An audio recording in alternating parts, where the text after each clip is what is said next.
Assalamualaikum warahmatullahi wabarakatuh. Waalaikumsalam warahmatullahi wabarakatuh. Bismillahirrahmanirrahim. Alhamdulillahirabbil alamin. Wassalatu wassalamu ala asyrafil anbiya'i wal mursalin wa ala alihi wa sahbihi ajma'in. Allahumma 'allimna ma jahilna wa 'allimna ma nas'aluka. Malam ni insya-Allah kita akan sambung kuliah tafsir kita bermula daripada ayat 60 ayat 60.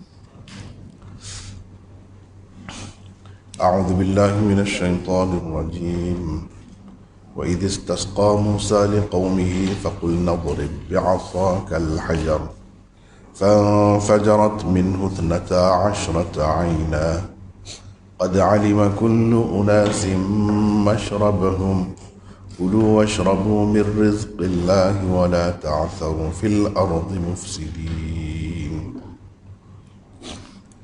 Dan kenangilah ketika Musa, yakni Nabi Musa, memohon air untuk kaumnya. Maka kami berfirman, pukullah batu itu dengan tongkatmu. Dia pun memukulnya, lalu terpancutlah dari batu itu 12 mata air, yakni sesuai dengan jumlah kabilah mereka. Sesungguhnya setiap suku kaum di antara mereka telah mengetahui tempat minum masing-masing.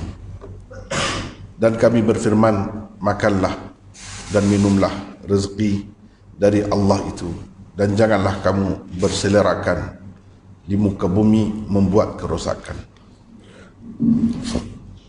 Boleh juga kita terjemah, janganlah kamu melakukan kezaliman, kerosakan di muka bumi.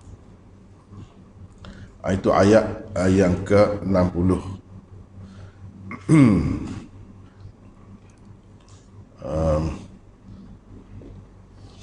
Di situ kita tak ada nota ya. Tak apa, kita baca lagi.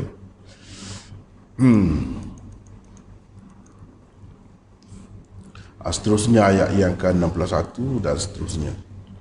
Wa idh qultum ya Musa lan nasbira ala ta'amin wahid فادع لنا ربك يخرج لنا مما تنبت الأرض من بقلها وقثائها وفومها وعدسها وبصلها قال أتستبدلون الذي هو أدنى بالذي هو خير اهبطوا مصرا فإن لكم ما سألتم وضربت عليهم الذلة والمسكنة وباءوا بغضب من الله ذلك بأنهم كانوا يكفرون بآيات الله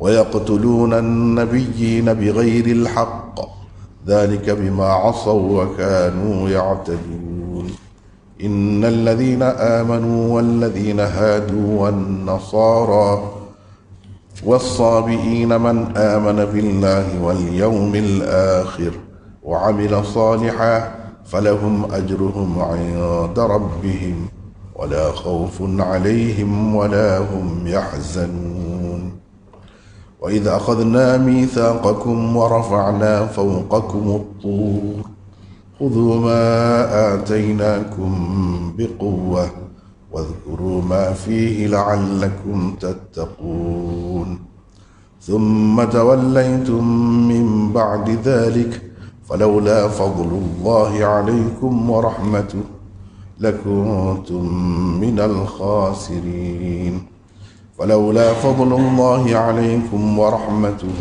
لكنتم من الخاسرين.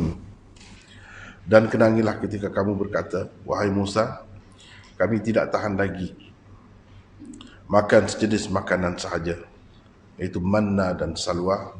Kerana itu pohonlah kepada Tuhanmu untuk kami, agar dia mengeluarkan untuk kami tumbuh-tumbuhan bumi berupa sayur-sayuran, mentimunnya, gandumnya, kacang dalnya, dan bawangnya. Jawab Musa, adakah kamu mahu menukarkan kehidupan yang hina dengan kehidupan yang lebih baik? Pergilah ke mana-mana negeri, kerana di sana kamu boleh dapati apa yang kamu minta itu. Mereka ditimpakan dengan kehinaan dan kemiskinan, dan sudah sepatutnya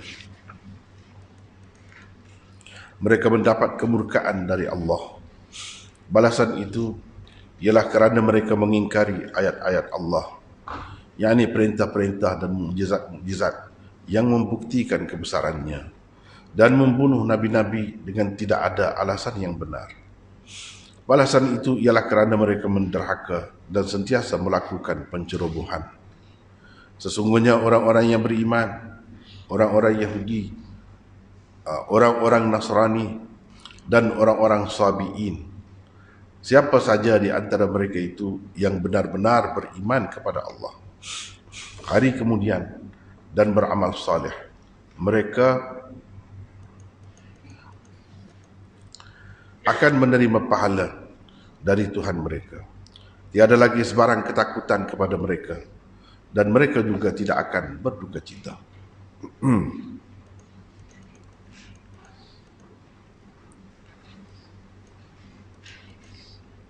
Dan kenangilah ketika kami mengadakan perjanjian denganmu supaya berpegang teguh dengan ajaran-ajaran agama, dan kami angkatkan gunung yakni Tur Sina ke atasmu sambil berfirman, peganglah teguh-teguh apa yang kami berikan kepadamu, dan ingatlah selalu apa yang ada di dalamnya agar kamu bertakwa.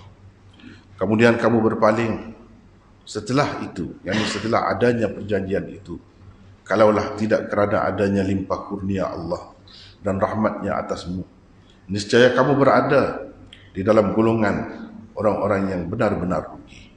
Itulah 60 sampai 64 kita baca saat ini. 60 sampai 64. Kita pergi dulu kepada ayat ke-60 saat ini. Sininya muka surat 89.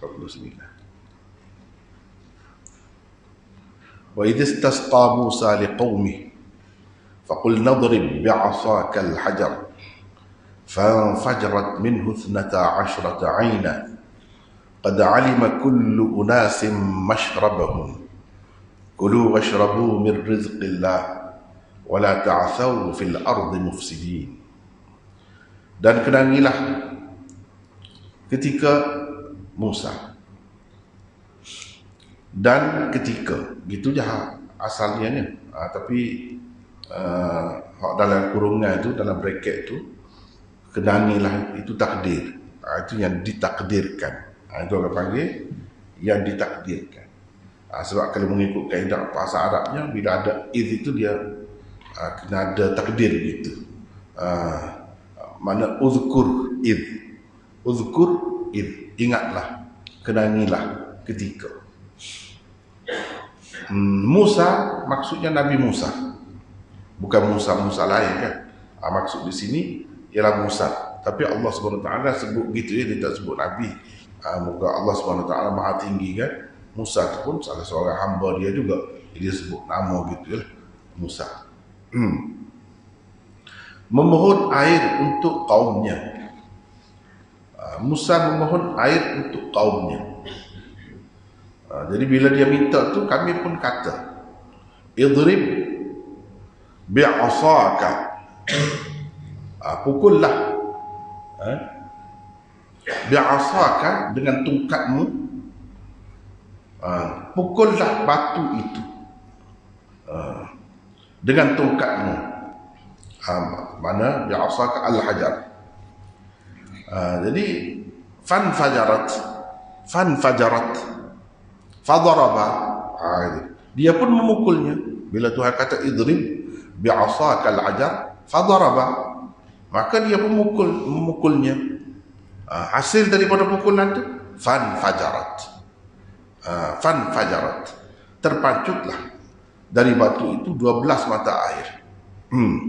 Jadi kalau kita saya tidak nak bahas dari segi tarkib nahwi apa semua tu. Kalau bahas dari segi nahwu, kita boleh buat satu suku pula.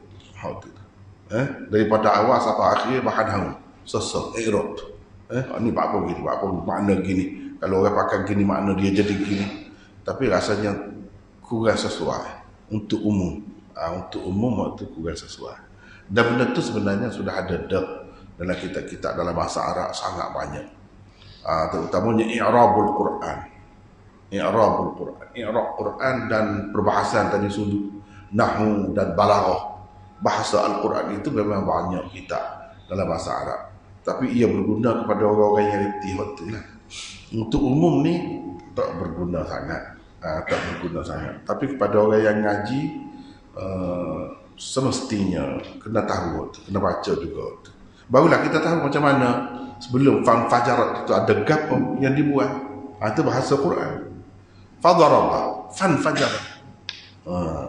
Maka dia pukul, dan Tuhan kata idrib, pukul. Jadi tiba-tiba terpacu tanpa pukul kah? Kira-kiranya nak pukul lah, dan Tuhan suruh pukul. Itulah fadaraba, fan fajarat. Jadi fa tu fagapo. Pula. Kalau nak bahas dari segi nahwu panjang lah. Fan fajar, fa tu pagapo. Fadaraba, fa tu pagapo pula. Panjang cerita lah. Dengan sebab tu dia kena kelas suku pula tu. Bahas tu saja. Tak bahas tafsir Quran dengan Quran lah. Bahas tu saja. Dari segi apa ni tarkib dia, dari segi susunan ayat dia tu. Perkataan-perkataan yang diguna tu. Ni gapo. Kalau orang yang belajar nahwu dia tahulah ni jadi gapo, ni jadi gapo, kenapa guna perkataan fi'il madhi tidak fi'il mudhari'. Tu cerita lain lah pula. Cerita lain. Sebab tu kata dah perbahasan Quran ni sangat luas, sangat luas. Kalau kita nak bahas belaka tak ada lah. Kena pilih lah sesuatu. Tak apalah. Sekarang ni nak tengok. Wa idistasqa Musa liqaumihi. Nabi Musa, ingatlah ketika ataupun kenangilah ketika Nabi Musa memohon air untuk kaumnya. Siapa yang minta? Siapa yang minta? Kaum dia minta dengan dia lah. Tak ada air ni susah. Makan pun tak puas. Tak jadi makan kalau tak ada minum. Tak sempurna. Sebelum pada ni ayat dah. Wa zallalna alaikumul ghamam wa anzalna alaikumul manna wassalwa. Jadi al-manna wassalwa tu untuk makan ada dah. Apabila makan kan biasalah kita sendiri pun mengalami juga benda tu. Bukan cerita surga neraka, bukan cerita dosa pahala. Siapa-siapa pun kalau makan orang kafir bangsa mana-mana pun nak apa? Nak minum lah. Nak minum. Jadi dari segi susunan dia tu cuba kita perhati boleh. Cuba kita perhati boleh. Lepas makan nak minum. Jadi nak minum tu alhamdulillah di tempat tu, tempat mereka pergi tu tak ada air, tak ada makanan, tak ada tanaman. Padang pasir. Jadi nak ala ke mana nak minum? Kalau tidak lekat. Jelik kalau kita tahu. Boleh tahan apa ni sedu. Kalau tak ada air, jadi nak minum. Kira-kiranya mereka minta lah. Air lah ke mana air? Persiapan air kita di sini. Setelah Nabi Musa menyelamatkan mereka daripada dikejar oleh Fir'aun dan bala tenteranya, terbelah laut kapal semua tu, dan Allah SWT sebutkan nikmat-nikmat banyak dah sebelum pada ni.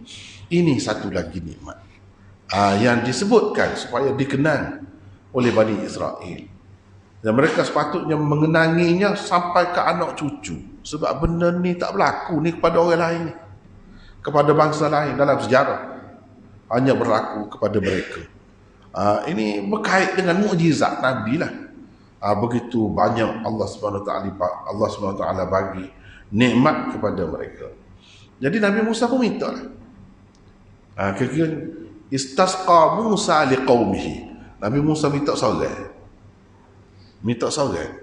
Dia tidak minta sekali dengan kaum dia. Bukan kata wa istasqa Musa ma'a qaumihi. Tidak. Ingatlah ketika Musa meminta air kepada Tuhan bersama kaum. Dia tak sebut bersama kaum. Dia, mana dia seorang? Pada seorang. Apa hikmat seorang? Hikmat seorangnya kalau ramai ni orang kata boleh jadi berkat tu berkat ni banyak. Tak tahu hak sama dia sebenarnya. Jasa siapa? Jadi hikmat. Jadi doa seorang tu nak boleh nampak bahawa betul Musa ni adalah pesuruh Allah kepada mereka, Rasulullah kepada mereka. Jadi bila begitu mereka tengoklah satu demi satu hak kita panggil mukjizat tu, sepatutnya mereka yakin betul-betul lah, tunduk patuhlah kepada Allah. Begitu besar nikmat yang Allah SWT bagi kepada mereka. Jadi Nabi Musa minta istisqa. Lepas tu kalau kita tengok solat istisqa, minta hujan, minta air, minta supaya dapat minum, itu istisqa. Dia ada solat istisqa. Ni kalau kita pergi dari segi fiqh ni kan, jauh perginya, bahas ni pula. Tapi kita tak singgih, pasal kita ayat dah kan, nak tafsir Quran dengan Quran. Tapi selepas tafsir Quran dengan Quran pun macam mana kalau kita perhati, tak apalah sebut sikit lah kan, tak sebut sangat pun itu juga. Jadi macam mana imam mujtahidin tu faham, hebat, barulah kita nampak kehebatan dia. Jadi Nabi Musa istisqa minta lagu mana?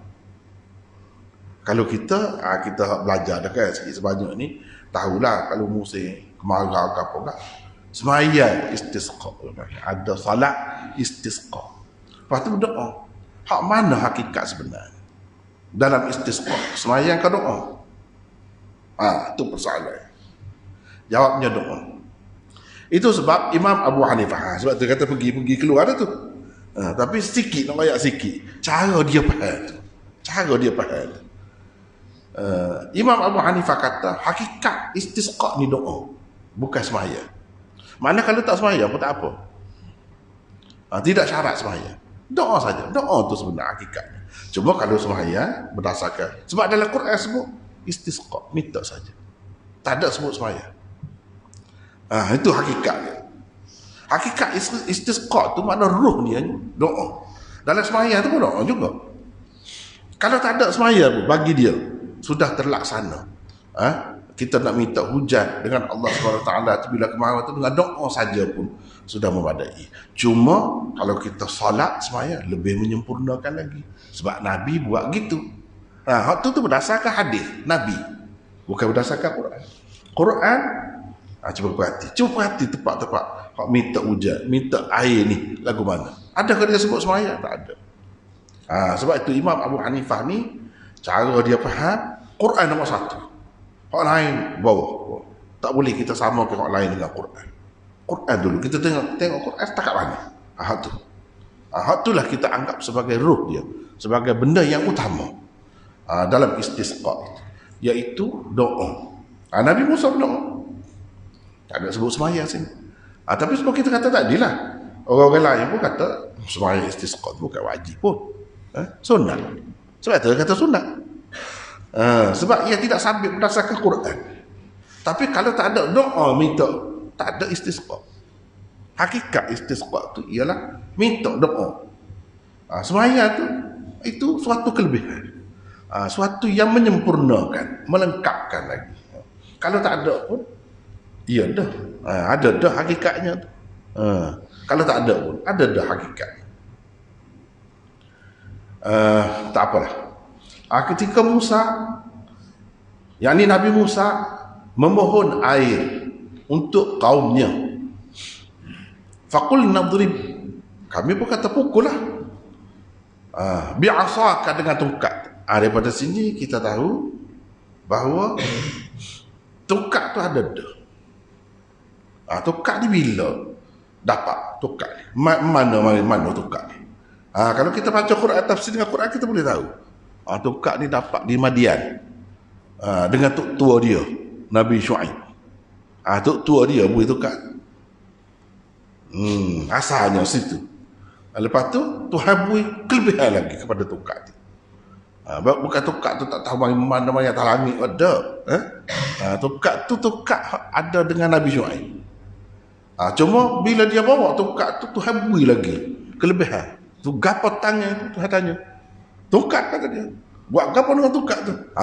Dia kecekkan Nabi di Musa ni orang panggil kalimullah, orang yang boleh bercakap dengan Allah secara langsung. bukan dengan perantaraan Jibril. Jadi itu antara hak dalam Quran kita tengoknya, matil kabiyaminika ya Musa, gapo tangan kananmu tu hai Musa. Dia pun tukar, patukar ni buat gapo? Dia pun sebut, mana Tuhan nak ayat aku nak beri banyak lagi kelebihan kepada tukakmu. Tukakmu ni jadi mukjizat besar kepadamu. Akan datang. Maknanya ketika ni kita begini, Nabi Musa lama dah ada tukar. Setelah dia lama keluar daripada negeri dia tu kan, sebab dituduh membunuh, pergi selama mana? Pergi tu nikah ke apa luar negeri, lepas tu balik semula. Balik semula dia ada tukar dah lah. Dan tukar tu tengah-tengah jalan tu Tuhan bagi kelebihan demi kelebihan kepada tukar itu. Dan sampai ke sini belah laut ke apa tu, lepas pada tu ada tukar dah lah. Lepas tu ni lepas tu lagi. Jadi sejarah tukar tu bila? Jadi saya tak sebut sini, sepatutnya sebut sini. Sejarah tukar ni bila? Ada ke tidak dalam Quran? Ada. Dan berapa tempat lagi? Tuhan kata mana berkenaan dengan tukar. Mula-mula tu tukar tu, kalau kita nak kata kuasa dia lah, kuasa dia setara mana? Dia ada dalam Quran. Tak apa, muja malam ni mengajar ni, mari idea tu tak apa, saya akan tambah sini. Akan tambah sini. Sebab ada dalam Quran tersebut. Ada dalam Quran. Jadi kita boleh tahu sejarah tukar ni bila ada ni. Start bila? Kita boleh tahu sana. Pelagar dengan ayat ni baru dapat julujur molek mari sini. Jadi pukul dengan tukar tu batu. Al-hajar. Batu. Al-hajar ni batu mana? Jadi ulama bahas itu. Kalau kita bahas ni tak keluar daripada Quran, daripada tafsir Quran dengan Quran juga. Sebab kita guna perkataan tu. Al-hajar tu ada alif lam situ. Pukul dengan tongkatmu batu tu. Batu mana? Ataupun pukul dengan tongkatmu batu. Gitu. Ni kita terjemah pukul batu itu, batu tu dengan tongkatmu. Apa makna? Bila kita kata batu itu, maksudnya alif lam di sini lil ahd. Alif lam ataupun kadang-kadang disebut lam saja. Lam ni lil ahd. Maksudnya yang maklum di sisi Musa. Tuhan ayat batu tu. Nabi Musa tahu dah lah batu yang berkenaan. Itu maknanya. Kalau lil ahd. Itu peribahasa nahwu, itu bahasa. Itu pun termasuk dalam tafsir Quran dengan Quran juga. Sebab dia guna perkataan itu menunjukkan batu tertentu. Setengah-setengah ulama kata tak. Sebab boleh juga alif lam di sini, alif lam lil jins. Pukul batu. Ikutlah batu mana-mana. Jenis batu. Lil jins itu mana? Jenis batu. Jangan pukul pasir. Maksudnya, jangan pukul air. Jangan pukul apa ni kita kata daun, pokok, kok apa. Jangan. Pukul batu. Itu kalau kita kata gitu, alif lam lil jins. Mana jenis batu. Asal batu tak apa pukul. Pukul mana-mana pun. Jadi ni peristiwa ni dia berlaku di mana? Berlaku di mana? Dekat apa di Padatih ke? Atau berdekat Gunung Sinai itu? Kebanyakan ulama mengatakan ini Padatih. Padatih itu tempat mereka dihukum di situ 40 tahun tak boleh pergi ke mana, duduk situ. Duduk mutas situ selama 40 tahun. Setelah baru ni kita dah cerita dah kan? Pergi Tuhan suruh udkhulul ardal muqaddasata allati kataballahu lakum. Maknanya Tuhan suruh pergi, dia tak berani nak pergi. Jadi bila tak berani nak pergi, Tuhan hukum dia duduk situ. Fa innaha muharramatun alaihim 40 sana. Mereka terhalang daripada memasuk negeri itu selama 40 tahun. Duduk situ mutas situ. Di situlah. Di situ batu mana tak tahu. Batu mana-mana lah. Jadi ulama kata mana molek. Kita kata batu tertentu dengan mana-mana batu lah. Mana-mana batu lah. Walaupun kita kata sebab itu dia kenapa kalau kita nak faham dari segi perkataan yang digunakan. Memang tafsir Quran dengan Quran penting hak tu. Kena tahu juga. Bahawa apa dia tidak sebut, dia tidak kata idrib bi'asaka hajaran. Mana-mana batu. Hajaran. Dia tak kata begitu, tapi al-hajara. Dia sebut jenis di situ, jenis batu. Jadi lam di sini lam lil jins, jenis. Kita tak boleh kata jenis ni mana kalau kata jenis tu dia banyak lah, boleh jadi mana-mana lah kita kata. Seperti innal insana lafi khusr. Al insan itu. Lam di situ alif lam itu alif lam lil jins. Manusia. Yang ni jenis manusia. Tak kira lah manusia mana-mana, bangsa mana, duduk mana, bila pun, manusia. Bukan maksudnya manusia tu. Sebab insan itu mufrad. Kalau mufrad mana satu? Apakah seorang manusia saja yang tertentu saja yang ruginya? Ada. Semua manusia. Kata manusia tu dalam kerugian. Sebab itu alif lam di situ, lam di situ orang panggil lil jins. Mana jenis manusia. Maka dia boleh terdedah kepada kerugian. Bukan manusia. Hak tu saja. Dengan sebab itu kita tak boleh pakai alif lam di situ, lil ahd. Dengan maksud hak tertentu, orang tertentu, hak nama sekian-sekian. Tidak begitu. Bukan manusia tu saja hak ruginya. Sebab insan itu mufrad. Walaupun mufrad, dia memberi makna luas, banyak. Macam sini hajar, mufrad. Tapi mufrad pun dia memberi makna luas, banyak. Boleh batu mana-mana pun. Asalkan jenis batu. Hak mana lebih molek? Hak lebih moleknya kita kata supaya lebih nyata mukjizat itu, lebih mengkagumkan lagi, iaitu kalau kita kata alif lam di sini alif lam lil jins. Jenis. Kalau kata batu tertentu, boleh jadi orang kata ada kapal-kapal kamu sol. Ya batu tertentu sahaja tu. Seseolahnya mukjizat dia hanya berlaku pada batu tu. Kalau batu lain tak jadi. Dia kurang kan? Aku kurang situ. Tapi kalau batu mana-mana, lagi pelik lah berasa. Batu kering kontak. Macam mana boleh keluar air? Jadi maknanya lebih nampak hebat lagi. Nampak hebat lagi tungkat dia tu. Mukjizat itu nampak luar biasa lagi. Kalau batu tertentu pun luar biasa dah. Tapi kalau kita kata batu mana-mana saja, pokok jadi juga. Itu lagi hebat lagi lah. Lagi mengkagumkan lah.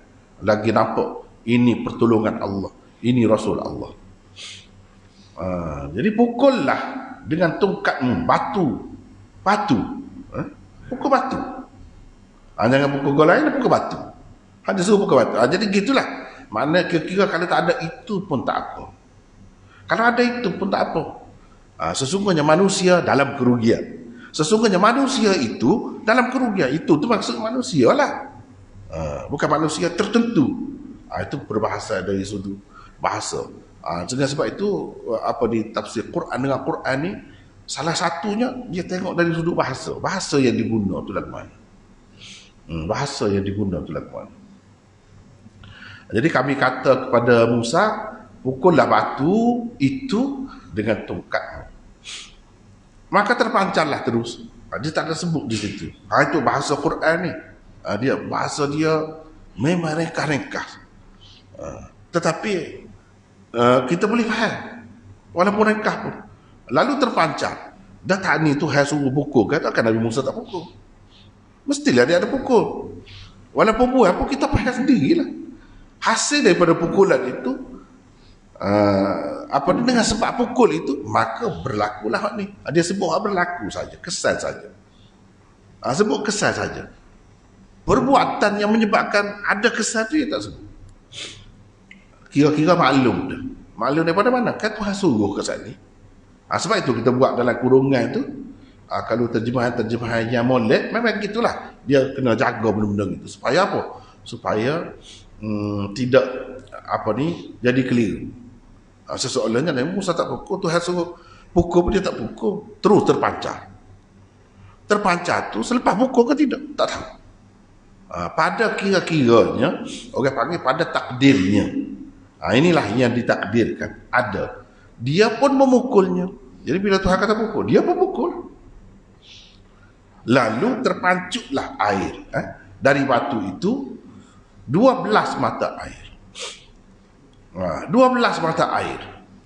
Jadi pukul dia sekali ke pukul banyak kali? 12 ni. Ada dua pendapat. Dua pendapat. Di sini dalam Quran ini dia tak sebut pukul. Boleh jadi sekali. Zahirnya sekali lah. Sekali pukul tu 12 tu biasa. Cuma dalam ayat yang lain disebut fambajasat. Sini fanfajarat. Fanfajarat makna memancut dengan kuat. Imbajasat maknanya memancut keluar meleleh gitu dulu, sikit dulu. Dia tidak keluar deras lalu.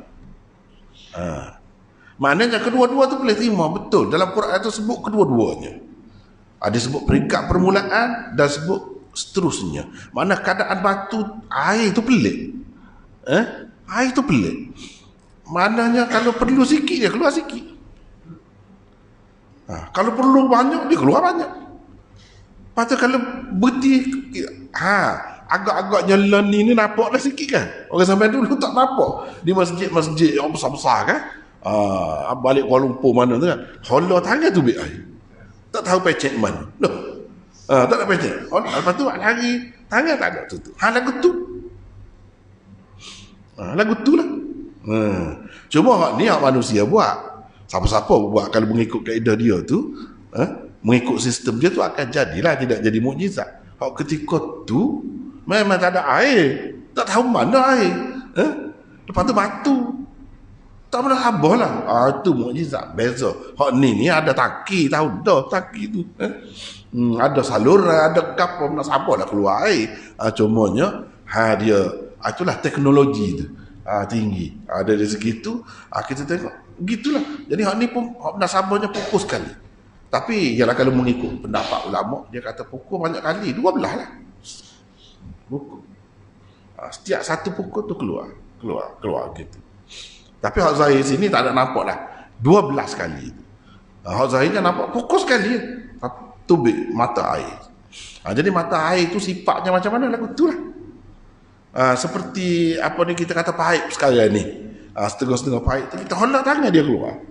Kita buat lagi tangan dia berhenti. Dengan sendirinya berhenti. Kita hondak pula dia keluar pula. Jadi tak payah tutup. Kita kata paip tu. Dia keluar dengan sendiri gitu. Kalau orang ramai perlu banyak, dia keluar banyak. Kalau sikit, dia keluar sikit. Begitu keadaan air. Jadi dalam Quran sebut imbajasat, infajarat itu tepat. Kalau dia sebut infajarat saja, seseorang yang air itu memancar dengan kuat semua. Ni tak. Sebab itulah di tempat yang lain dia sebut imbajasat. Mana ada kalanya dia keluar tu tidak kuat. Sebab tidak perlu kuat.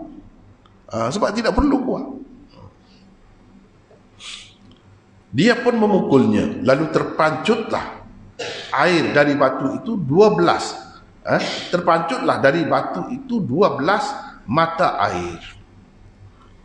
Sesuai dengan jumlah kabilah mereka.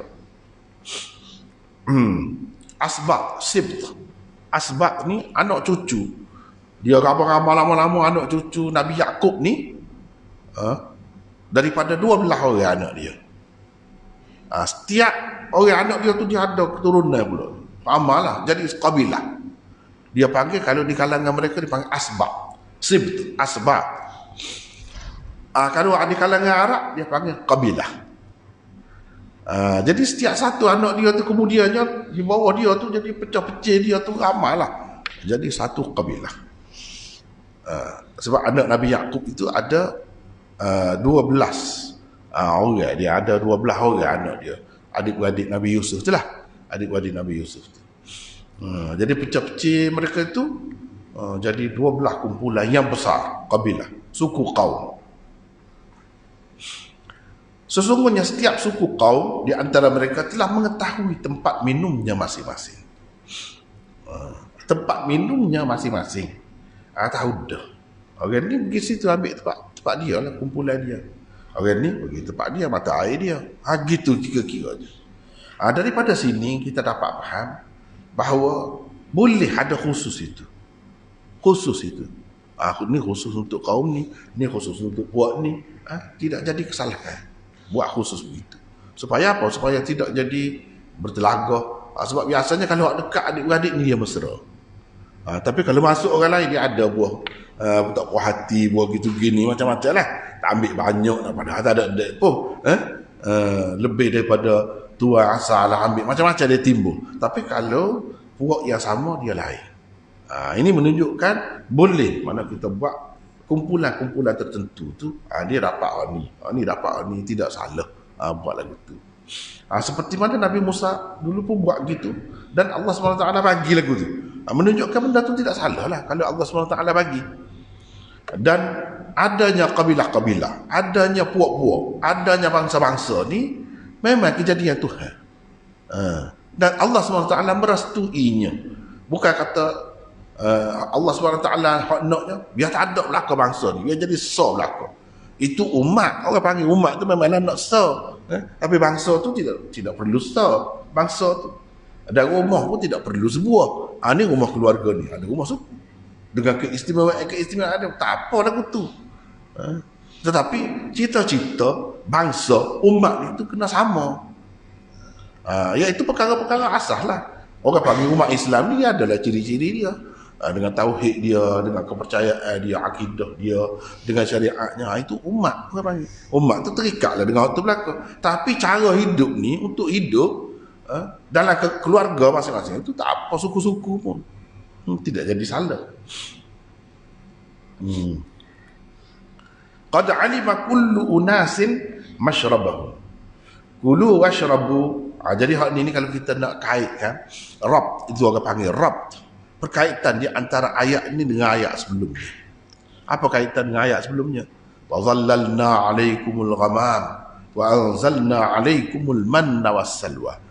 Mannas dan salwa itu mari mana? Mari daripada langit, daripada atas. Tak tahu mari mana. Kuasa gaib yang berperanan. Ni hak ni kaitannya. Comel ni kan kaitan. Hak tu daripada atas, hak ni daripada bawah. Hak ni minta air ni keluar daripada mana? Daripada bumi, daripada tanah. Maknanya nikmat Allah kepada mereka itu dari atas dan dari bawah. Begitu banyak nikmat, sepatutnya mereka kenang lah. Itu sebab suruh kenang tu. Itu perkaitan. Bila kita tengok perkaitan itu memang hebat nampak Quran ini. Lepas tu sebut makan dulu, lepas tu baru minum. Itu pun sesuai juga. Sebab biasanya orang makan dulu, lepas tu bila-bila tu minum, ataupun lepas tu minum. Cara dia susun itu. Itu pun satu mukjizat dah. Jadi hak ni pun kuasa gaib juga, pelik juga, tapi daripada bumi. Hak tadi daripada langit. Manna dan salwa tu daripada langit. Jadi kulu washrabu, makan dan minum. Sebab dia sebut makan dulu. Sebab hak sebut sebelum pada ni manna dan salwa tu jenis makan kau jenis minum. Makan. Kait dengan hak sebelum pada ni lah. Kalau nak kira sini, hak sebut sini, air tu orang buat minum. Apa yang kata kulunya? Isyrabu sajalah. Minumlah. Rezeki Allah tidak. Sebab kalau minum saja tak sempurna. Dan sebelum ni, dalam ayat sebelum ni, ayat ada hak berkait dengan makan. Jadi makanlah, tak kisah. Hak ni mukjizat ni berkait dengan Nabi Musa ni istimewa benar. Istimewa benar. Sebab benda ni tanpa usaha kamu. Kamu tak kena bayar bil. Apa kita ni ada gotu ni pun kena bayar. Hak ni tak kena bayar. Percuma saja. Dan ia berlaku sebagai mukjizat kepada Nabi Musa. Memang pelik, luar biasa lah. Luar biasa. Jadi makan dan minumlah rezeki Allah itu. Rezeki Allah itu. Makan dan minum. Jangan pula jadi mentah. Kata mentah, Kelantan kata wala ta'thaw, jangan mentah. Melakukan kerosakan di atas muka bumi ni jangan.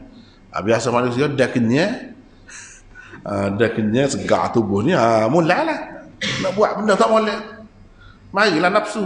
Kalau mari lapar cengok tak ada nafsu.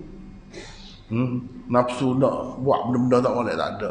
Duk fikir perut lapar cengok. Biasanya manusia bila puas makan dan minum, itulah punca dia nak melakukan maksiat. Dia lupa kepada Allah SWT yang memberi nikmat makan dan minum kepada dia. Lalu dia apa? Dia merasa dia istimewa kan? Kadang-kadang. Sebab itu ini sebagai peringatan. Sebab itu kata wala ta'thaw fil ardi mufsidin. Dia tutup ayat tu dengan hak tu. Sebab apa? Takut-takut jadi gitu. Kalla innal insana la yatgha ar-ra'ahu istaghna. Dalam ayat yang lain. Manusia ni jadi melampaui batas. Bila dia serah dia cukup. Ni kan cukup ni. Bila dia serah dia kaya, istaghna kaya. Dia mula nak melampaui batas tu. Jadi hak ni antaranya mewah makan minum. Dan berasa kita lebih. Sebab Tuhan bui kita ni bangsa istimewa, kita ni puak istimewa. Jadi orang lain tu bawah tapak kaki kita pula. Tak boleh lah gitu. Tak boleh buat. Itu pesanan. Wala ta'thaw fil ardi mufsidin. Jangan kamu berkeliaran meta melakukan kerosakan di muka bumi. Jangan gitu. Bahkan kita kena ingat ini pemberian Allah, nikmat Allah. Kita patut mensyukurinya. Syukur apa makna? Bukan dengan melakukan maksiat, bukan dengan melakukan kerosakan, sebaliknya dengan melakukan kebajikan lagi. Gitu maknanya syukur. Jadi Tuhan suruh makan, minum mir rizqillah, sebahagian daripada rezeki Allah. Mir rizqillah. Makan dan minumlah rezeki dari Allah itu. Min rizqillah. Jadi min rizqillah ni ialah kalau kita bahas dari sudut di mana sebenarnya lebih kemah lagi. Kalau kita boleh bahas secara halus dari sudut bahasa. Sebab itu juga sebenarnya itulah tafsir Quran dengan Quran. Jadi rezeki nak makan sebanyak mana? Min tu makna sebahagian. Alladzina yu'minuna bil ghaib wa yuqimuna as-salah wa mimma razaqnahum yunfiqun. Yunfiquna mimma razaqna. Mimma itu mana sebahagian, sikit daripada. Min litab'id. Kalau orang mengaji nahwu tahu lah, min tu maknanya sebahagian, sikit. Tidak mesti makan belaka. Tidak mesti makan belaka. Tuhan beri banyak. Pak kita kena makan belaka lah. Semuanya mana? Ada. Setakat mana hak kita nak makan? Setakat mana hak kita nak? Sebab kita kata orang jamu nasi panggil kita nak jamu nasi kita. Dia masak nasi sepuyuk. Nak makan banyak mana? Sepuyuk lah kau. Dan dia masak untuk kita nak jamu. Ada kalau lagu tu berat. Marah dia. Kita masak nasi sepuyuk untuk demo. Apa demo makan sikit sepinggan? Tak boleh lagu tu. Cuba tengok, Tuhan pun suruh makan sebahagian je. Setakat mana kita boleh lah. Kita berasa sedap makan. Sebab makan ni kalau lebih-lebih tidak jadi sedap. Mutah pula. Sebab itu sebahagian. Ni sifat dunia ni mana ke mana-mana pun kita nak sebahagian. Tak sedap royak sedap setara mana. Sebahagian saja kita boleh. Hak selebihnya Tuhan tak marah kalau kita tak makan berhabis pun. Hak dia bui tu. Tapi setakat mana ada manat dan saluan ni, dia tak boleh sifat. Tidak kata jadi punah ke benda. Dia tak sifat. Dia makan sendiri. Esok ada pula setakat mana hak perlu. Jadi makan setakat mana boleh makan. Gitu maksud min rizqillah. Seperti wa mimma razaqnahum yunfiqun. Belanjakanlah sebahagian daripada apa yang kami rezeki. Bukan semua sekali. Bukan suruh belanja infak semua sekali. Min itu makna penting. Sebab juga sini min rizqillah. Jadi ini rezeki yang Allah SWT bagi kepada kamu. Wala ta'thaw fil ardi mufsidin. Jangan berlagak sombong, melakukan kerosakan di muka bumi. Jangan pula berasa. Manusia ni sebab gitu. Kadang-kadang kalau dia lebih, dia jadi berasa dia ni istimewa. Jadi orang lain pandai leke. Tak boleh lagu tu lah. Bukan setakat pandai leke. Kadang-kadang dia buat kerosakan.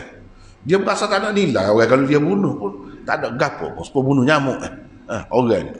Kalau lagu tu, itulah wala ta'thaw fil ardi mufsidin tu. Pesanan daripada Allah.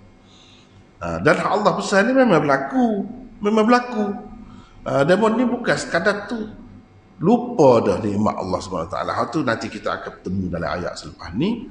Siapa kau peringkat bunuh Nabi-Nabi dah. Ni terlalu teruk lah kira-kiranya.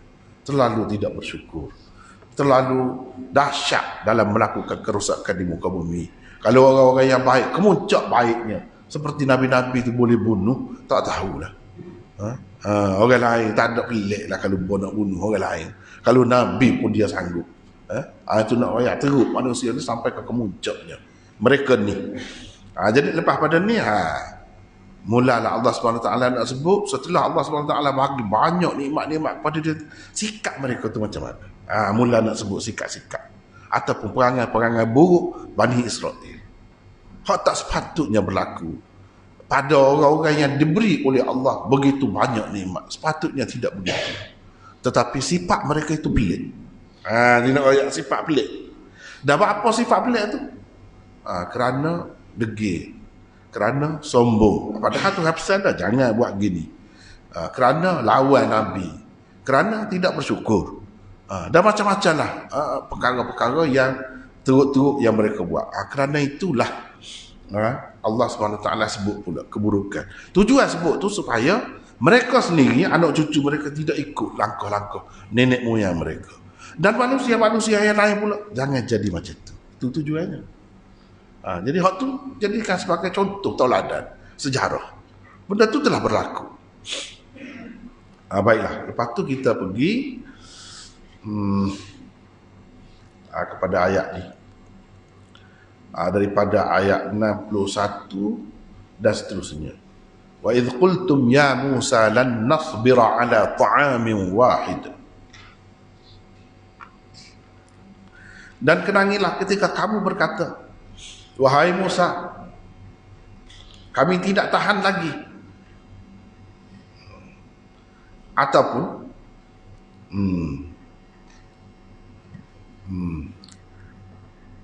boleh juga kita terjemah begini. Boleh juga kita kata kami sekali-kali tidak sabar. Tidak akan sabar. Lan.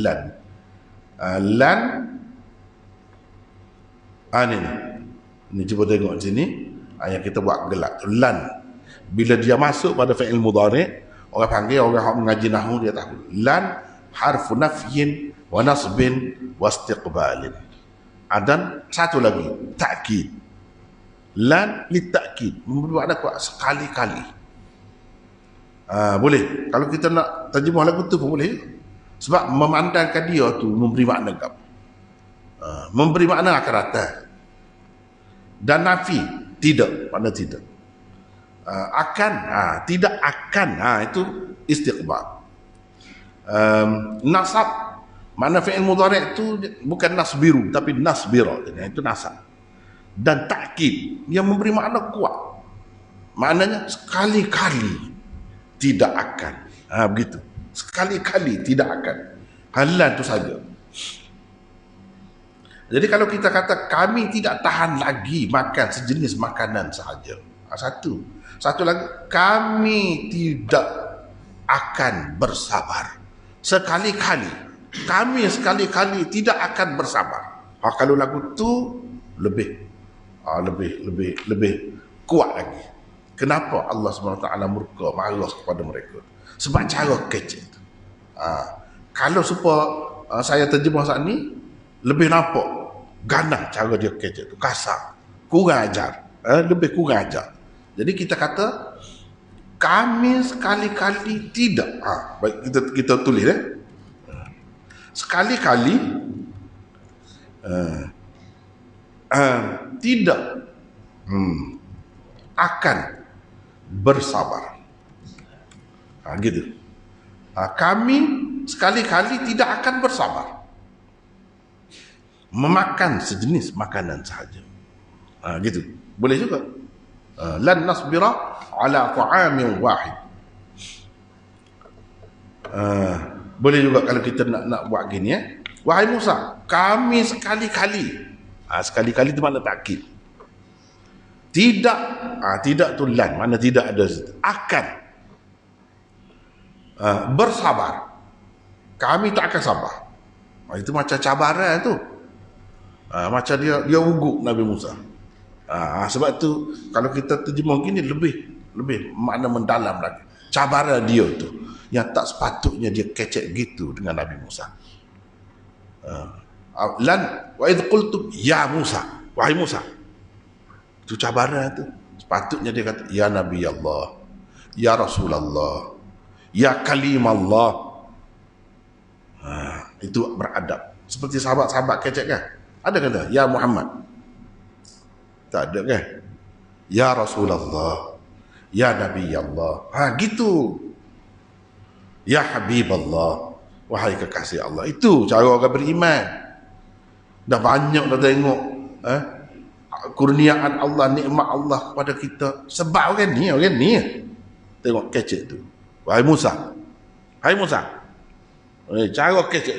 Kalau kita buat rejeh kecek tu kan, baru nampak sikit. Kalau kita terjemah begitu saja, tak nampak. Hai Musa. Kami sekali-kali tak akan bersabar. Itu cabar tu. Patut kau kecek lagu tu. Biadab dengan seorang Nabi. Ini akibat buruk tu. Ni mula sini, daripada ayat ni Allah SWT nak sebut perangai demo ni. Setelah dapat nikmat begitu banyak tu. 10 lebih. Tadi hak disebut sebelum pada ni. Mula daripada ya Bani Israel, azkuru ni'mati allati an'amtu alaikum wa anni faddaltukum 'alal 'alamin. Dan seterusnya sampai ke situ berapa banyak nikmat.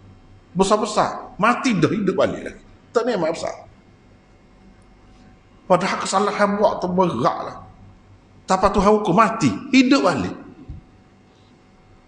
Besar, tak pernah berlaku tu. Dalam sejarah kita orang Melayu ada ke?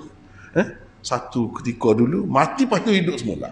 Deraka hidup semula. Bertaubat tu, terima taubat dia. Tak ada tu. Nak ayatnya. Lagu tu pun bila sampai masa dia tubik perangai. Tubik PA dia tu. Perangai hak pelik tu. Wahai Musa, adakah patut kecek gitu? Nabi kita berapa kali dah kita tengok ni, kita selamat ki dia lah. Lepas kecek gitu. Bahan tu biadab. Tak boleh kita biadab dengan orang yang berjasa kepada kita, orang yang telah melepaskan kita, menyelamatkan kita. Kita tak boleh biadab dengan dia. Itu ajarannya, ajaran Quran. Kalau biadab, waba'u bi ghadabin min Allah, bawa kemurkaan lah, kemurkaan Allah. Allah tak kenal lah tu. Dia sepatutnya kena bersyukur. Kecek molek lah, biar beradab. Dia tu siapa? Lebih pada pok kita, Nabi kita. Wahai Musa, kami sekali-kali tidak akan bersabar. Boleh juga kita kata gitu kan. Tidak akan tahan lagi makan, boleh juga. Sejenis makanan sahaja, iaitu manna dan salwa. Jadi kira sejenis lah. Itu dua, walaupun dua, dia kira hak tolong. Hak tolong. Dia kata tak sabar. Kita tak akan boleh sabar lagi. Lan nasbira. Makna dia kata kita tidak akan bersabar. Dia tidak kata cepat hati. Ini bahasa yang diguna tu penting. Dia tidak kata lan nastati' an nasbira. Kita tak mampu sabar. Dia tak kata gitu. Teruk kita ni. Bahkan dia kata, kita sekali-kali tidak akan sabar. Apa begitu? Cara kecek tu. Sepatutnya dia kata kita jemu tak tahan juga ni, tak boleh gini, makan gini. Kata gitu boleh kira. Ini tak, dia kata landas pula. Kami tidak akan sabar dengan keadaan gini. Mana kira-kira nak berontak lah. Nak berontak lah. Padahal dia nak berontak tu kira apa? Nak tukar hak Tuhan beri secara percuma melalui mukjizat tu dengan benda-benda hak hina dunia, bawang putih, bawang merah. Dia kira nak numih dia pun ni. Dia kira nak numih, kembang sedap juga numih pun kan. Tapi bawang tu malaikat lari. Itu dia. Makan bawang putih, Nabi tak pergi masjid. Kalau pergi juga, dia suruh husung awak pergi tahu kubur Baqi. Tu amalan Nabi. Apa gitu? Dia pun nak dah tu. Walaupun nampak sedap, bau sedap, tu barang dunia. Tak boleh nak banding dengan hak Tuhan beri ni. Awak tak reti menilai pula dah demon ni. Nak orang tak reti menilai, tak tahu menghargai. Padahal orang hak bui tu orang hak paling tahu apa yang baik untuk kita. Sebab betul lah makan sayur. Kita nak pekong sayur ke dia. Padahal sayur tu baik untuk kita. Kita kalau boleh nak makan otot, nak makan daging anak hari. Faham tu molek kau untuk demo, terutama yang berpenyakit tu. Nak makan udang, nak makan ketai dah. Demo tu sakit, garu semacam tu dah. Sesuai kau demo tu. Tak fikir dia sedap. Inilah orang panggil tidak tahu menghargai apa yang baik untuk kita. Dalam keadaan ni kita kena lagu mana? Dalam masa patah ni, hak tu lah pada hak tu. Hak tu terbaik untuk kita. Kita cari hak lain, lagi bahaya, lagi bangat mati. Kita kata. Nak kira ambil, kira hak sedap tak? Padahlah ketimbang ni. Dah. Jangan golok. Boboh banyak, nak suruh sedap. Bangat mati, kau bangat mati lah. Orang hak tak bui tu siapa hak tak bui? Doktor kan? Doktor. Dia lah tahu tentang kesihatan dia bahaya setara mana. Kita tak sekat kaki, tak segitu gini. Kita nak lawan. Kita tak kena cara tu. Walaupun nampak simple, nampak rekah gitu. Itulah yang lebih baik. Sebab itu yang direstui oleh Allah, yang diberi oleh Allah kepada mereka. Itulah yang terbaik untuk mereka pada ketika itu. Pada ketika itu. Ini kita kata dalam patah. Oleh patah lama gitu mun. Kadang-kadang gitulah. 10 tahun. Berpuluh tahun. Kadang-kadang. Tak tahan. Cabaran besar juga pada kaum Nabi Musa ni. Dia kata apa? Fad'u lana rabbaka yukhrij lana mimma tumbitul ard. Doalah Musa untuk kami. Jadi kan dia serak istimewa dia. Semua untuk dia Nabi Musa. Wa idistasqa Musa liqaumihi liqaumihi. Dulu Nabi Musa minta air untuk kaumnya. Jadi untuk sedap hati Musa ada sekali. Jadi Musa tu siapa? Koli kita ke? Hamba kita ke? Tak khabar. Kita nak minta ajak kita je. Gapo-gapo kita perlu. Suruh dia minta dengan Tuhan. Yukhrij lana. Nabi Musa seorang sebelum pada ni pun Nabi Musa seorang juga minta. Nabi Musa juga pukul tukar dia terbelah laut besar gitu. Siapa jadi bukit alik ni bukit. Kerah. Supaya air batu kerah. Air yang cair tiba-tiba jadi begitu. Pelik. Nabi Musa dia kata mudah lah kepada Tuhan. Yukhrij lana. Itu jawab dia panggil. Kenapa Allah SWT guna jawab kepada Amar tu? Doa lah. Kalau doa, mesti Tuhan akan keluarkan. Itu makna dia. Yukhrij itu jawab. Orang panggil jawab Amar. Jawab tu memberi makna mesti. Dia yakin Nabi Musa ni kalau Nabi doa je boleh selalu. Tuhan akan boleh selalu. Begitu dia berasa sedap hati tu, jadi dia minta. So Nabi Musa minta. Cumanya Nabi Musa tak tergama nak minta. Setelah dapat nikmat yang begitu besar, manna dan salwa, walaupun nampak rekah gitu, itu nikmat besar tu. Itulah yang sesuai untuk mereka. Nabi Musa tak tergama nak minta. Sebab benda ni tak pada nak minta. Nak suruh seorang Nabi minta. Itu makna dia tidak tahu peranan Nabi. Seorang Nabi kita nak minta dengan dia, gapo patut kita minta. Kita pergi minta benda-benda lagu ni. Itu Nabi Musa rasa tak benda sabar. Malu dengan Tuhan nak minta. Benda Tuhan buat dah. Pada pasir ni memanglah tak ada sini. Sebab tu dia kata, bitu misran. Pergi, mana-mana negeri ada benda ni. Tak boleh, tak payah minta. Ni khusus. Ni gigi. Apa tu ya kita? Sebelum pada ni kan kita kata, udkhulul arda al-muqaddasah. Masuk negeri suci. Sana pun ada. Apa namanya, gandum, nak bawang besar, nak bawang putih, kacada tu ada, belana ada. Boleh tahan cari benda ni. Tak payah suruh aku minta. Pergi. Mana-mana. Tak segi. Pasal apa? Pergi negeri orang yang perambat ke demo. Sebab kita lah ni boleh masuk negeri orang muda-muda. Walaupun zaman itu kita kata tak ada pasport, tak ada apa, tak boleh juga. Masuk tak satu kali dalam negeri orang. Dia perambak ke demo. Itu makna besar, artinya kemerdekaan.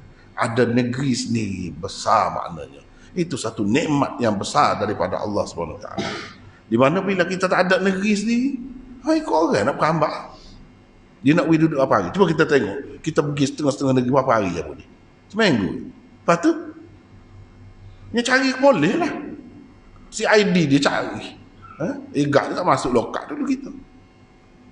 Gitu keadaan masuk negeri orang ni. Bila-bila masa pun. Ni pun gitu. Jadi tak berani.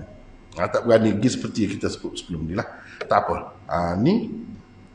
Dan kenangilah ketika kamu berkata, wahai Musa, kami sekali-kali tidak akan bersabar makan sejenis makanan sahaja. Sejenis makanan sahaja, iaitu manna dan salwa. Cuba kita tengok situ ada nota 116. Man ialah sejenis makanan yang manis, pekat macam madu. Pekat dia tu macam beleda. Kita kata kita agar-agar beleda. Dia lekat di batu ke apa tu. Tapi rasa dia tu manis macam madu. Ia turun dari langit seperti embun. Seperti embun kan lekat di daun kayu kan. Ini dia lekat di batu-batu. Apa dia lekat sini. Dan jatuh ke atas batu. Salwa pula sejenis burung macam puyuh. Besar sikit pada burung puyuh tu. Burung tu dia mari terbang, mari dekat kan. Boleh pegang gitu, igak gitu ya. Dia mari sendiri. Cuma pokok dia tu boleh pilih lah. Supaya orang pergi ke laut. Tengok ikan kecil dia lepas. Nanti besar kita ambil ni. Tengok ni pun burung tu pun nampak kecil dia lepas. Ambil hal besar-besar sudah boleh. Makan. Lepas tu bila burung tu mari pula dia lari mari. Tak tahu mari mana. Tak tahu mari mana. Itulah yang dikatakan mukjizat. Salah satu mukjizat Nabi Musa yang nyata dan dirasai oleh kaum dia. Bukan dia seorang ada. Kaum dia pun boleh merasa hasil apa ni mukjizat dia tu. Baiklah. Kerana itu pohonlah kepada Tuhanmu. Pohonlah, mintalah kepada Tuhanmu. Dia kata untuk kami agar dia atau nescaya dia mengeluarkan untuk kami tumbuh-tumbuhan berupa sayur-sayuran. Bakl bukul maknanya sayur-sayuran. Qitha ni jenis timun juga, tapi dia besar daripada timun batai kita tu. Dia besar sikit. Itu qitha. Fum tu ada yang mentafsirkan dengan makna bawang putih. Ada juga dengan makna gandum. Nak makan gandum. Kacang dal, adas. Itu kacang dal. Dan bawang, basal. Wa basaliha. Bawang besar. Jawab Musa, adakah kamu mahu menukarkan kehidupan yang hina dengan kehidupan yang baik? Kamu duduk makan dan ni, kamu dapat ni lah hak baik untuk kamu, terbaik untuk kamu. Adakah patut kamu nak tukar hak ni dengan hak rendah? Atastabdiluna billadhi huwa adna billadhi huwa khair. Hak khair itu manna dan salwa, marinya daripada atas, daripada langit sebagai kurniaan Allah. Dan adna makna hak rendah tu, hak bawah. Adna dunia ni makna bawah. Dunia makna dia bawah, kurang, hak kurang. Kita nak kata dunia tu kan. Dunia Melayu tu bahasa Arab lah. Dunia tu makna hak dekat, hak kurang, hak bawah. Itu makna dunia. Makna dunia tu. Kadang-kadang kita sebut dunia tak tahu gapo makna dia dunia. Makna dunia je lah kita kata. Bumi ni dunia. Makna dia hak sebenar. Makna dia menunjukkan benda yang terdapat di dunia ini murah, rendah. Dan daripada bawah. Dah hak nak tadi gandum, bawah besar, tidak duduk dari tanah. Tubik daripada tanah. Mari daripada bawah, bukan daripada atas. Maknanya hak mari daripada atas itu lebih mulia lagi. Lebih istimewa lagi. Nak banding dengan hak mari daripada bawah. Hak mari daripada atas tu tanpa usaha dan penat lelah kita. Hak mari daripada bawah, kita kena tanam, kita kena gala, kita kena membajak, tanah. Kita kena mengusahakan macam-macam cara. Kena bubuh baja lah, kena sirai lah, kena gitu. Penat, susah. Jadi itu sebab Nabi Musa kata, mu nak tukar. Hak lebih dah sedia ada dengan hak kurang. Hak kurang tu. Tapi buat kau demon ni, dia tak reti menilai. Tak reti menilai ni, hak ni bahaya ni sebab tu. Ajaran Quran, hadis, gapo semua mari nak royak. Gapo dia menilai tu. Hak mana hak bernilai? Kadang-kadang kita tak faham hak menilai tu, kita tengok hak kilak-kilak, hak comel, hak nampak menarik. Padahalnya tidak semestinya ia molek. Hak baik tu. Itulah banyak sekali pengajaran-pengajaran kepada kita dalam hidup ni. Kalau nak kira hak sedap, manis tu memanglah sedap. Sedap. Pakai takut belakang. Dah ni. Orang kita cuba tengok. Yalah, saya pun beli kuih juga zaman itu. Dengan zaman ni beza. Jalan mah hak manis zaman itu. Tak ada manis. Dah ni. Takut belakang. Kuih-kuih lain pun kurang ada manis. Akak-akak dah pun. Orang tak sedih kalau takut. Kalau manis. Dia jadi dengan sedih. Dia jadi ni gula tu sikit. Sebab apa? Hak kita kata lebih sedap. Hak tu sebenarnya tidak boleh. Dunia rendah. Untuk kita. Tapi kadang-kadang kita dalam keadaan tak tahu, kita rasa lebih macam. Begitu juga hak lain-lain pun samalah. Kalau bagai dunia ni lagu tu lah. Tak sudah rakyat lebih setaman, hakikatnya dia kurang. Tak nampak hari ni, nampak esok. Tak nampak esok, nampak lusa. Tak lama, kurang. Tak usah rakyat lah bagai dunia. Begitulah. Sebab tu namanya dunia. Dunia tu mana kurang, rendah, hina. Dalam bahasa Arab asal. Itu makna dia. Jawab Musa, adakah kamu mahu menukar kehidupan yang hina dengan kehidupan yang lebih baik? Itu kehidupan yang lebih baik ada pada kamu dah. Kamu nak tukar hak tu dengan hak rendah. Gitu kau. Patut kalau aku tu orang yang cerdik. Kalau aku tu namanya. Ihbitu misran fa inna lakum ma sa'altum. Kalau lagu tu pergi. Pergilah ke mana-mana negeri. Misran. Nakirah saja. Mana-mana negeri. Hak subur tanah dia. Boleh pergi kan? Boleh pergi. Jadi orang kata padan tih tu bukan sesak. Tak nampak jalan, tak nak tubik. Orang kata lagu tu tak kena tu. Setengah-setengah orang menggambarkan padan tih ni, dia tak boleh tubik daripada situ. Macam duduk dalam jet, terkepung gitu. Seseorangnya tak nampak jalan, tak boleh nak tubik daripada kawasan. Bukan. Kalau begitu, apa maknanya Nabi Musa kata, bitu misran fa innalakum ma sa'altum. Mau pergilah mana-mana negeri. Yang kata sesak tu tak ada negeri sendiri. Kebingungan duduk situ, tempat yang tak subur, tak ada apa pun. Hak subur boleh kau orang belakang sekeliling. Nak perginya perambak kau orang. Kita ni jadi bangsa yang hina, tidak berdaulat, tidak merdeka. Itu maksudnya. Situlah orang kita panggil nana, kebingungan di situ. Selama 40 tahun bingung. Bukan tak jumpa jalan, jumpa tahu boleh, tapi dia tahu dah kalau pergi jadi hamba abdi. Sebagaimana di Mesir, berapa lama, berapa abad mereka jadi hamba abdi. Itu mulia ke? Kehidupan mulia ke? Tidak, itu kehidupan hina. Nabi Musa mengajar supaya hidup mulia. Hidup mulia, hidup merdeka. Hidup ada negara dan ada tanah air sendiri. Itu Nabi Musa ajar. Jadi dia faham dah tu. Jadi kalau nak tu boleh pergi. Hak lebih dekatnya dengan tempat dia tu Syam, Palestin pada ketika tu. Nak banding dengan Mesir. Hak tu lebih dekat. Boleh pergi. Tapi tak segi lah pun tak dia tahu juga. Dia tahu juga kalau pergi banyak yang orang jadi hamba abdi pula situ. Jadi hamba abdi pula. Jadi demon ni serupa dengan orang Habasyah. Dululah orang-orang Habasyah. Orang-orang negro hak hitam ni kan pergi mana-mana pun. Orang pergi ke negeri mana boleh jadi hamba abdi, jadi kholi orang. Suatu ketika dahulu dalam sejarah. Pergi ke mana-mana. Jadi orang buat hamba. Bani Israel ini pun gitu juga. Bani Israel ni pergi tu juga. Pergi mana-mana orang buat hamba. Jadi Nabi Musa nak duduk situ selama 40 tahun, nak didik lah. Nak bimbing mereka bagaimana nak jadi bangsa yang merdeka, yang berdaulat ni. Bangsa yang merdeka dia reti menilai gapo-gapo ni. Ni dalam proses mendidik ni. Ni dia tengok umat dia, teruk.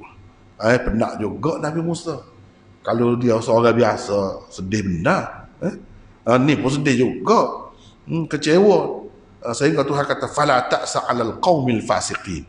Macam-macam disebut. Fasik lah, fajir lah, macam-macam sebut kepada kaum dia. Tuhan sebut. Jadi menunjukkan mana teruk lah.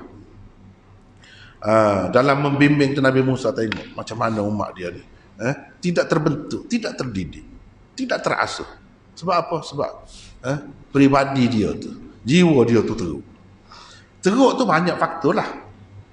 Faktor antaranya kerana menjadi hamba berabad-abad lamanya. Sudah tidak ada keyakinan diri. Dan orang-orang yang tidak merdeka ni kan dia, kalau boleh kebebasan sikit, lebih naik pakai atas kepala, kecil atas kepala orang. Dia jadi lagu tu dok. Orang hak tak pernah berkuasa. Lagu tu lah jadi. Sebab itulah dia adalah ni faktor-faktor kenapa payah tu. Kenapa payah mereka ni dibentuk?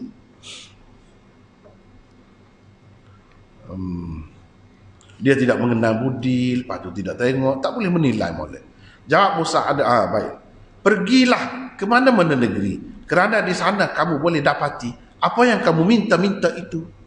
Pergi, betul Misran, mana-mana negeri boleh pergi. Ada yang baca, tapi itu qiraat syadzah. Misra, pergi ke Mesir. Kalau Misra, mana Mesir? Tempat kita tinggal dulu. Pergi saja, pergi Mesir. Tapi kalau dalam Quran ni, kalau kita tengok Misran, mana-mana negeri, termasuklah Mesir, kita tinggal dulu, itu pun negeri juga. Pergi saja nak pergi. Maknanya dia tahu, pokok dia tahu boleh pergi, tapi tak berani nak pergi. Terutamanya ada kes dah kan, dengan Mesir ni, dengan kerajaan Mesir ni, pemerintah Mesir ni ada kes dah. Nak pergi main-main. Raja-raja dia, balai tentera dia sebanyak-banyak tergelar. Mesti dia nak marah. Kalau pokok ni pergi, waktu pokok ni lah, raja kita tergelar dulu. Lagilah tak sikit. Jadi ke mana-mana pun, kalau kita tengok dalam tafsir-tafsir lah, dua-dua tu ada. Mana-mana negeri boleh juga. Atau ke Mesir. Sadakah ada bawa, ada apa boleh nak pakai tu. Tapi kamu hiduplah ke mana? Jadi hamba abdi. Nak kalau tu, mereka pun tak say juga. Tahu dah. Kalau jadi hamba abdi lah ke mana? Pergilah. Sebab apa dia kata? Ihbitu turun. Ihbitu tu perkataan, ihbitu makna turun. Turun mana daripada tempat mulia kepada hina. Mana permintaan kamu nak tu, kamu sekarang ni sudah berada di tempat tinggi sebenarnya. Sudah naik dah. Tiba-tiba mu nak turun ke bawah pula lagi. Turun kan? Nak turun kan?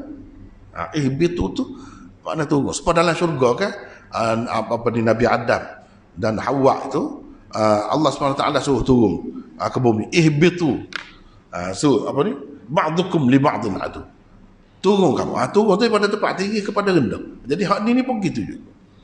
Jadi keistimewaan yang mereka dapat hasil bimbingan dan didikan Nabi Musa tu, mereka telah berada pada kedudukan yang tinggi sebenarnya. Kalau nak benda-benda setara tu, maknanya turun ke bawah tu orang panggil. Sedangkan kita nak naik ke mercu kejayaan, tangganya naik ke atas, bukan turun ke bawah. Ni nak turun ke bawah, nak dapat ketinggian, turunlah ke bawah. Pelik kan? Adakah kamu? Baik, pergilah.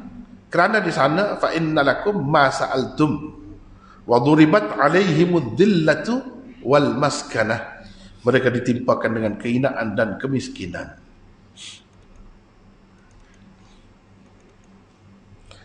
Di zaman berkenaan tu dia ditimpa dengan kehinaan dan kemiskinan. Kehinaan, dhillah makna datangnya dari luar. Orang pandang kita hina. Tak say tu kalau hidup lagu tu. Orang pandang kita hina. Maskanah, kita sendiri merasa kita hina dalam diri kita. Teruk kalau lagu tu. Satu bangsa, satu umat kalau jadi gitu dahsyat. Kita berasa kita hina. Tak ada kemuliaan diri. Di zaman berkenaan bukan sepanjang masa. Kalau kata orang Yahudi ni miskin, orang Yahudi ni hina, sama kah? Orang pandai hina ni. Sama. Tak sama, bukan sepanjang masa. Pada ketika itu khususnya. Kerana Allah berfirman. Sebab apa yang kita kata tidak sama? Sebab, cuba kita tengok. Baca. Baca Syami. أعوذ بالله من الشيطان الرجيم بسم الله الرحمن الرحيم وإذ قال موسى لقومه يا قوم اذكروا نعمة الله عليكم إذ جعل فيكم أنبياء وجعلكم ملوكا وآتاكم ما لم يؤت أحدا من العالمين. Bermaksud, dan ingatkanlah mereka wahai Muhammad ketika Nabi Musa berkata kepada kaumnya, wahai kaumku, kenangilah nikmat Allah kepadamu ketika dia menjadikan dalam kalanganmu beberapa orang nabi dan dia menjadikan kamu bebas merdeka. Ini setelah kamu diperhamba oleh Fir'aun dan kuncu-kuncunya, dan dia memberikan kepadamu apa yang tidak pernah diberikan kepada seseorang pun dari umat-umat yang ada pada masa itu. Surah Al-Ma'idah ayat 20. Jadi maknanya tidak sama kata hina. Kamu cuba tengok ni. Nikmat Allah SWT jadikan di kalangan kamu tu ada nabi-nabi. Tu hina ke apa? Tidak hina tu. Wa ja'alakum muluka. Kami jadikan kamu raja-raja. Itu hina ke? Raja-raja? Tidak. Mana di kalangan Bani Israel pun pernah dalam sejarah. Tidak kata sepanjang masa Bani Israel ini hina. Pada ketika tu, pada ketika mereka jatuh buat benda-benda yang bukan-bukan tu. Wa ataakum ma lam yu'ti ahadan minal alamin. Allah SWT telah memberikan kepada kamu apa yang tidak pernah diberikan kepada sesiapa pun penduduk alam suatu ketika dahulu. Mana mereka dapat kemuliaan, dapat kelebihan. Itu maksudnya. Kemiskinan yang tersebut di dalam ayat ini tidak semestinya berarti mereka menjadi papa kedana dan tidak memiliki apa-apa selama-lamanya. Bukan begitu. Perkataan al-maskanah dalam bahasa Arab boleh juga berarti tidak mempunyai harta yang mencukupi. Ammas safinatu fakanat limasakin. Khadir tebuk perahu-perahu tu kan. Bapa akhir sekali dia sebut apa dia tebuk tu? Punah perahu orang. Dia kata perahu tu ammas safinatu fakanat limasakin. Itu kepunyaan orang miskin. Miskin ada perahu dia. Boleh bawa orang cari piti miskin. Dia sebut miskin dalam bahasa Quran tidak semestinya makna papa kedana, tak ada apa satu langsung. Makna tak cukup. Ada sumber pendapatan tapi tak cukup. Itu pun miskin juga. Walaupun ada juga sedikit sebanyak hartanya. Ini berdasarkan firman Allah berikut. Ni ammas safi baca. Syafiq. أما السفينة فكانت لمساكين يعملون في البحر فأردت أن أعيبها وكان وراءهم ملك يأخذ كل سفينة غصبا. Bermaksud, adapun perahu itu maka ia adalah kepunyaan orang-orang miskin yang bekerja di laut. Aku membocorkannya dengan tujuan hendak mencacatkannya, kerana di belakang mereka nanti ada seorang raja yang merampas tiap-tiap buah perahu yang tidak cacat. Surah Al-Kahfi. Di sini bukti menunjukkan miskin dalam Quran tidak mestinya makna apa-apa kedana. Ada kalanya makna tidak mencukupi saja. Jadi hak tidak cukup, dia tak cukup sama Yahudi, dia memang tomok. Tak cukup sama dia. Kaya setara mana pun dia tak cukup. Nak lagi. Itu miskin jiwa. Miskin jiwa. Miskin jiwa tu sama-sama. Tu ada. Pokok dia banyak benda ada.